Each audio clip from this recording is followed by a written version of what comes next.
Hello, this is Scattered Focus PH on bird photography beginner. So, for people who are just like me or just beginning in bird photography, first of all, I'm not a professional. I'm only a hobbyist on a budget with back problems, meaning I want camera gear that is not as heavy as the other professional gears out there.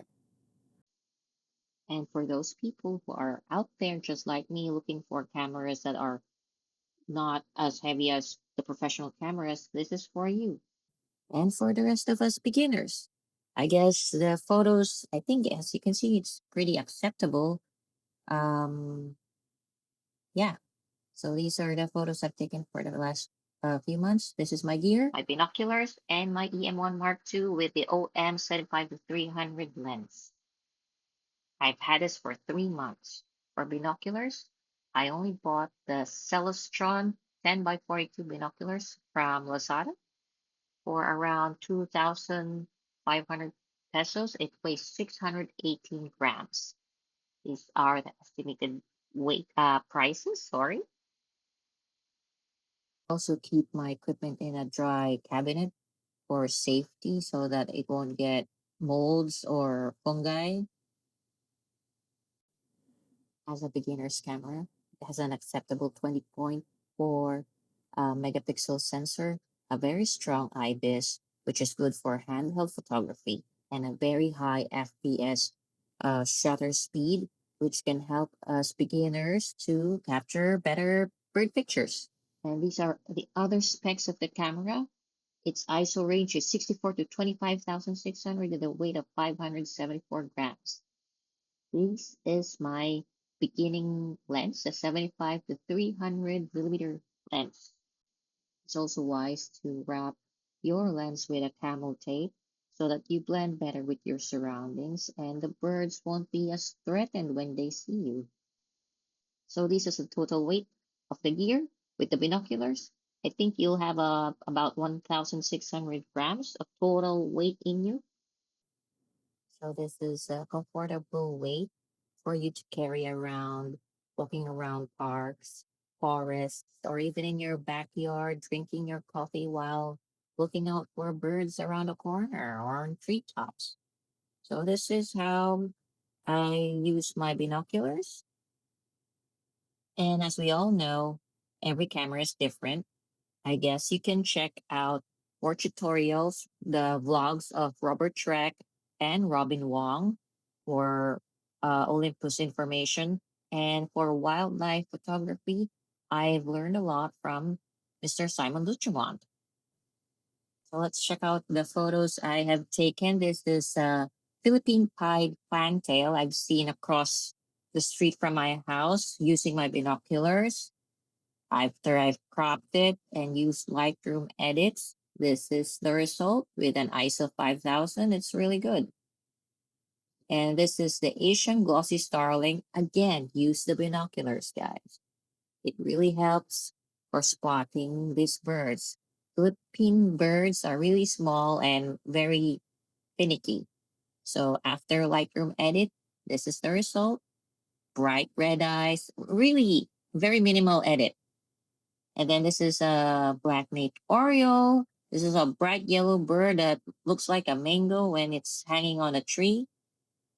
You can't really see it if it's just staying still, but it's really pretty. So after Lightroom edit, this is what it looks like it with all its glory. Next is the what is this? This is the common kingfisher. This is a blue bird. Saw this flying across the street again. After an edit, this is the bird. So I spotted these orioles. It looks like a parent oriole trying to feed insect to its juvenile child, as you can see. So these are the other photos of the birds I have spotted for the past months just in my neighborhood. This is in the Philippine neighborhood. So this is a favorite photo of mine. After an edit, this is what it looks like. I use the Lightroom AI noise and just a few tweaks on the exposure, and that's it. So for shutter speed, for really small birds like the swallow in this picture and the garden sunbird, my baseline is 3,000 of a second. For medium-sized birds, my baseline is 1,600 of a second. When it flies, you increase your baseline shutter speed so that you will have a better photo, a better focused picture. This photo hasn't been denoised. As you can see, the background is a little grainy. And this is a picture that's not so great. So not all photographs turn out so well. But for me, this is really cute. This is a garden sunbird. I tried to take a photograph of a flying flock of pigeons. It didn't turn out so well. But this is a yellow vented bulbul. So these are a dime a dozen in my neighborhood. And probably the whole country has a lot of these types of birds.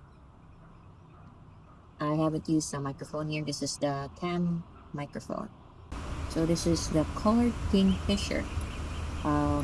As you can see, the in-body image stabilization of the camera is working really well. The branches are moving. It was a very windy day. The bird is moving. This is handheld. It has done its job. And this is the photo I took of that bird. So again, this is the Blackmate Oreo on a 4K video. And this is the uh, flower pecker on top of a mango tree. So this is, I think, 30 to 50 feet away from where I was standing. This is the Asian glossy starling bird having a buffet of fruits on top of a tree, enjoying his fruits. So yeah, this is my gear. I've used it for the last 3 months. I think the price of this camera on a second-hand market is around 30 to 40,000 pesos, depending on the usage.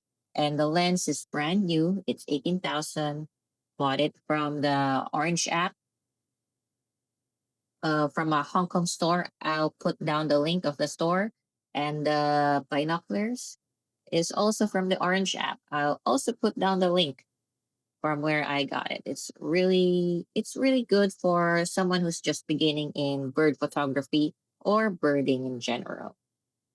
So again, thank you for hanging out and listening. Happy birding. Good luck.